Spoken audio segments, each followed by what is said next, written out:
target costing. This one is when you're going to come across a lot.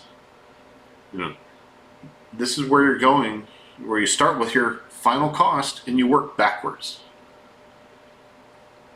So if you want to have a car, for example, you want to sell that car for $25,000. Well, you have to establish get my laser pointer here. So we have to establish the target sales price, $25,000, right? So we have to take our target cost, so that's $25,000, I'm sorry, your target price minus your profit. How much do you want to profit on that? Let's say you want to profit $5,000. Well, that's going to mean the cost of that vehicle should be no more than $20,000. So now, this is where supply chain comes in. The supply chain starts to take a look at the cost of everything.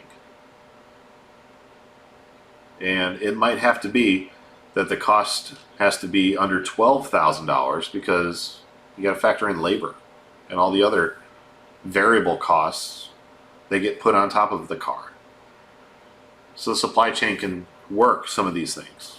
And it might take looking at different materials.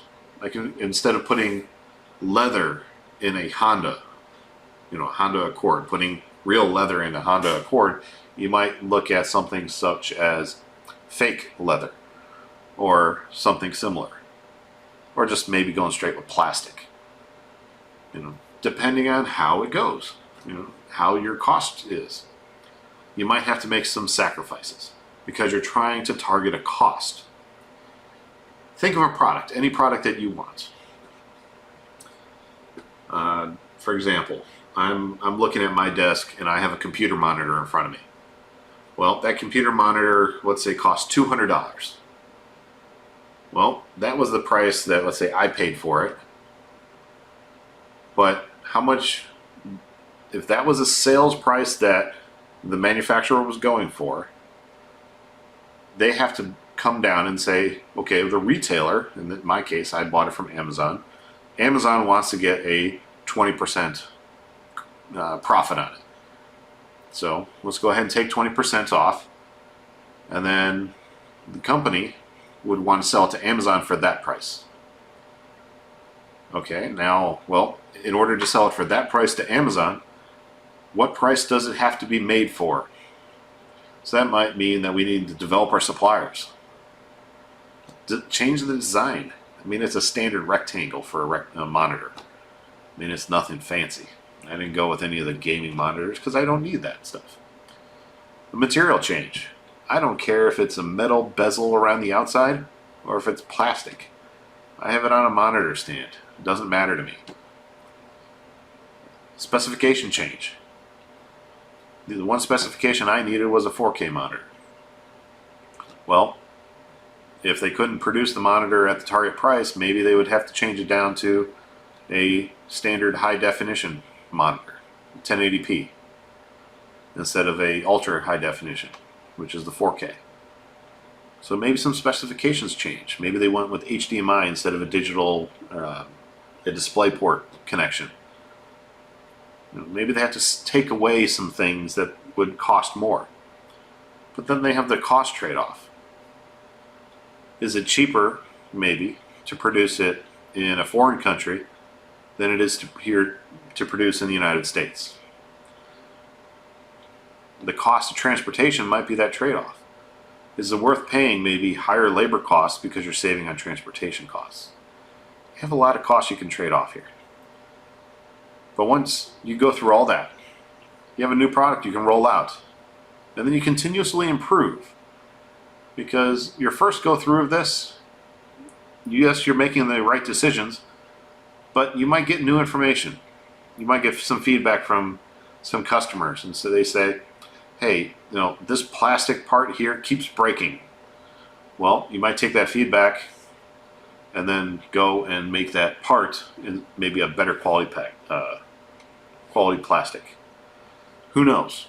That's up to a lot of people to make that kind of a decision. That's a continuous improvement.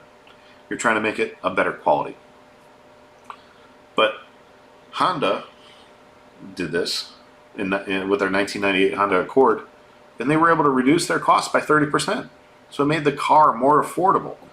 That's why you see the Honda Accord is one of the popular cars out there in the world, especially in the United States. So target costing is one of the big things. I've done it myself.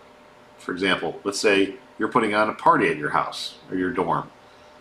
You know how much your budget is and how much you're willing to spend on food. Well, you know that approximately so many people are coming. You want to spend this much on food and this much on drinks. Well, you can do your target costing that way. Maybe you're charging them for drinks at the door, but food is free. Well, you can figure out maybe what cost you need to buy your drinks at.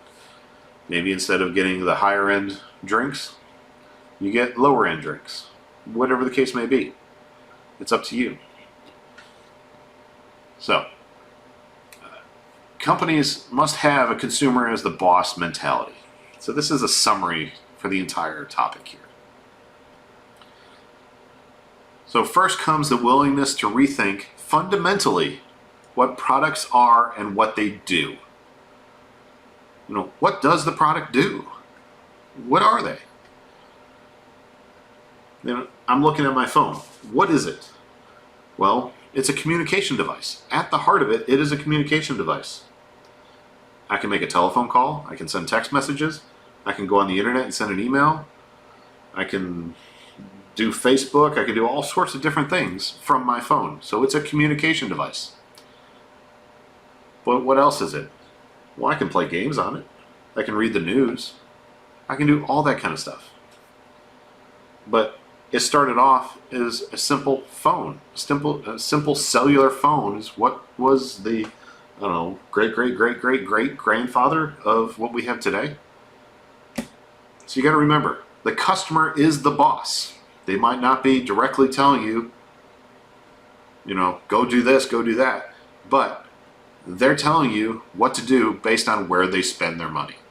So remember, the customer is your boss, and you have to focus on the customer with your products here. If you do that, you'll be just fine. I hope you've enjoyed topic 4, and I look forward to seeing you in topic 5.